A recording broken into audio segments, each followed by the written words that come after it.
Hey, this is the Outward Podcast and an episode in which I speak with Chris Kraus about films. Films she made between 1982 and 1995. She's the Chris Kraus, you know, the author of I Love Dick, critic, novelist and filmmaker. It's recorded at Index, the Swedish Contemporary Art Foundation. Thank you so much, Index, for giving me the opportunity to speak with Kraus at your beautiful gallery. Thanks a lot.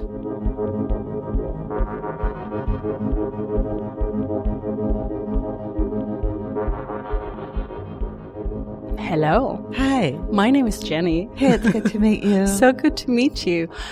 We are in Stockholm for your show, for these films that you made a long time ago, before you started writing.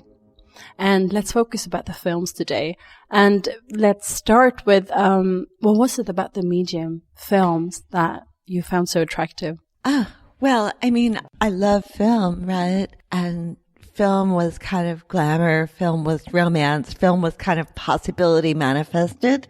I mean, there's something so ecstatic and utopian about a movie. You know, a movie is like a dream.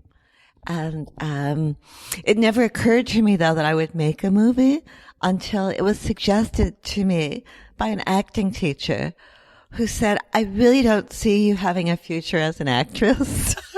Why don't you think about making films? And then she suggested that I see this experimental film. It's a classic of experimental filmmaking, Michael Snow's film Wavelength. Mm-hmm. I'd never heard of any of it. And I went to see it in a movie theater. And it kind of changed my life. You know, that film is, it's a single take that lasts for an hour. The camera's on a tripod and it zooms in over the course of an hour to an activity between a couple that's happening at the end of a loft. And in that hour of that very slow zoom, the viewer goes through so many transformations and changes of minds. You know, that kind of 70s structuralist filmmaking, durational, but there was also something so funny about it. And, so after I saw that, I thought, okay, I can do this. It's amazing. Yeah. And I got a Super 8 camera and, I was going back to New Zealand around that time, you know, for the summer or part of it. So I brought the camera back with me and I started making my first film when I was back in New Zealand.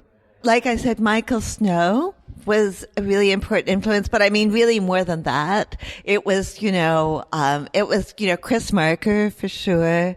And Godard, of course, and Fassbinder, all of the kind of classic auteur filmmakers were huge influences. So, but you did think about pursuing a career in acting. Oh, I did. I mean, that was what I moved to New York to do. I moved to New York when I was 21 to become an actress. Wonderful. And to study acting. And I did that. I tried for 4 or 5 years and it just, didn't work out. Which is the case for most people. It was so great. You know, there's this play happening in Stockholm, Sylvia Rahn's play that I'm going to see on Saturday. And so it was the last time I was in Stockholm, I met her and we had this great conversation about pursuing a career in acting.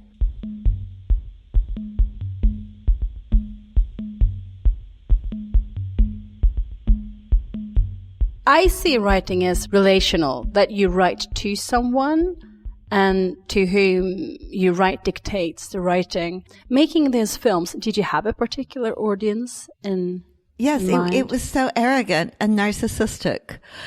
I was the audience. Brilliant.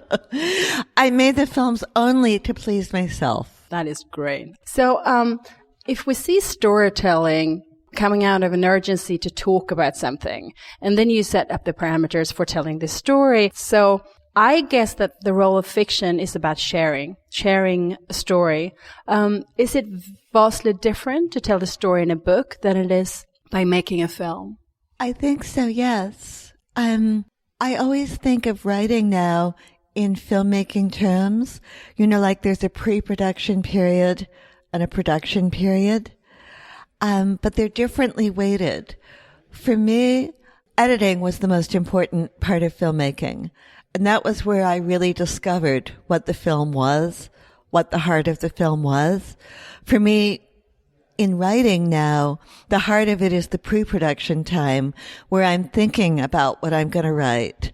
I'm not one of those people, those writers who say, I write every day, I wake up at 7, I work from 8 until noon, and then I have lunch. I'm not like that at all.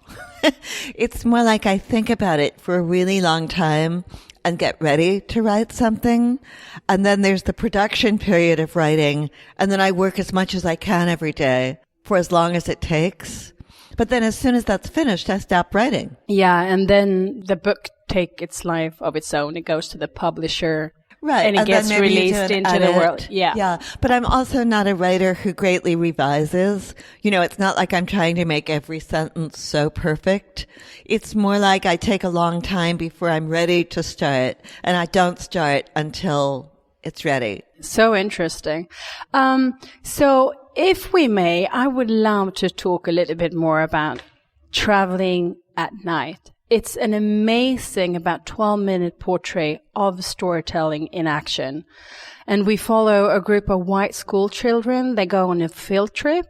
They visit caves that once sheltered slaves on the run. And we see them visiting an historian. And we also see and hear their teacher talk about the Underground Railroad, this network of secret routes and safety houses used by African-American slaves during the early mid-1800s. How did this film come about? No one has ever asked me about this film. So it is amazing. And it's one of my so favorites. Good. I'm so glad that you did. It's funny, you know, I was living at the time with Silver Lotinger, who was teaching French literature and philosophy at Columbia. And I made that film because the only opportunity that I could create for myself as a filmmaker was to get a grant to be a filmmaker in the school. So he's teaching graduate students at Columbia University, high theory. I'm teaching fourth graders in a rural school, 4.5 hours north of New York City.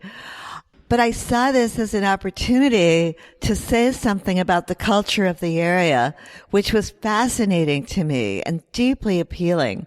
I mean, the film was made in the 80s, so this is pre-internet. They didn't even have cable TV. It was a very, very isolated community. And the story, these school children learning the story of the Underground Railroad becomes a story about history, and how much of history is hearsay, and how impossible it is to really know anything. So in a way, Sylvain was teaching Foucault and historiography at Columbia, but I was doing my own kind of historiography with the fourth graders at the Warrensburg School. It is an amazing film. Because, of course, I mean, the thing about the caves, I'm sure that was a fantasy. Yes. Nothing was written down, but it was such a closed community that there was actually an oral tradition that went all the way back to 1850. Mm-hmm. You know, my great-great-great-grandmother told my great-grandmother this. And the historian and the teacher somehow becoming prolific, and we listen to them as if they were there knowing the story. Exactly. They take this history so personally, and yet it's probably all mostly fictional. Yes. And it was so different from, 150 miles to the east in the state of Vermont. It's a much more affluent community, people who've moved there from New York and other cities. So there were written histories of the Underground Railroad in Vermont, on a professional or semi-professional basis. There were no written histories in the Adirondacks. It was all oral. Thank you so much for that film. I say it's worth the visit to Camera just for that film. I love it. I think it's great. It says so much about what we don't know and what we can know about the past. Exactly. And these children, they also have a good time. Yeah. They play around. They're just kids. Right. No, I think it's an amazing film. Yeah. Really. Yeah.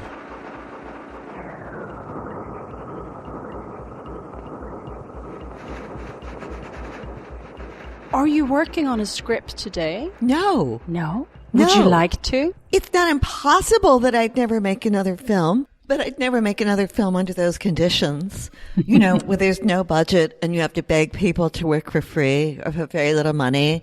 And, you know, and that kind of long period of shooting film and not knowing where it's all going. I could never do that again. No. So, but if someone asked you if someone asked yes, you know. Yeah. Because I understand that you were not involved with the TV show of I Love Dick. You were not one of the writers. They didn't ask me to be, and I didn't push for it. I mean, if I was going to make a film, I don't think I would be making a sitcom for TV. That's really very far afield from anything I would know how to do. And they knew how to do it beautifully. Yeah. Oh, absolutely. Yeah. It's great. It's not the book, but it's something different. Yeah, it's an adaptation. Else, and I did something great and with it's very good. Yeah, absolutely. So we are in Stockholm. Would you say anything about Stockholm? How do you find this place? You've been here a couple of times. This is my second time. Second time now, yeah. The first time was in 2017, and I was on the I Love Dick tour. And the first thing I felt when I came here was like, oh, this is like being in Europe. None of the other European cities really feel like traveling anymore. You know, Amsterdam, Berlin, London, Paris. It's like, you know, it's all one city in a way. But Stockholm felt very different. Like it still had a culture of its own that was intact. It wasn't just international culture. Interesting. Yeah. And have you had time to visit any of the museums and that sort of thing? Well, I didn't have any time last time, but yesterday I took a long walk in that amazing park that I hope to go back to. That's what you should be doing in Stockholm. Just walk around. Yeah. It's a small city. It's a walkable city. And it's so beautiful this time of year. It's so incredibly beautiful. And this year, the flowers, it's amazing. It's a boom. It's spectacular, really. Yeah. Wow. Yeah. So the Bird and Butterfly Museum is on my list for this afternoon. Very nice. Hope you will have a really good time there. Thank you so much for talking to me. This has been amazing. Thank you so much. Okay. Perfect.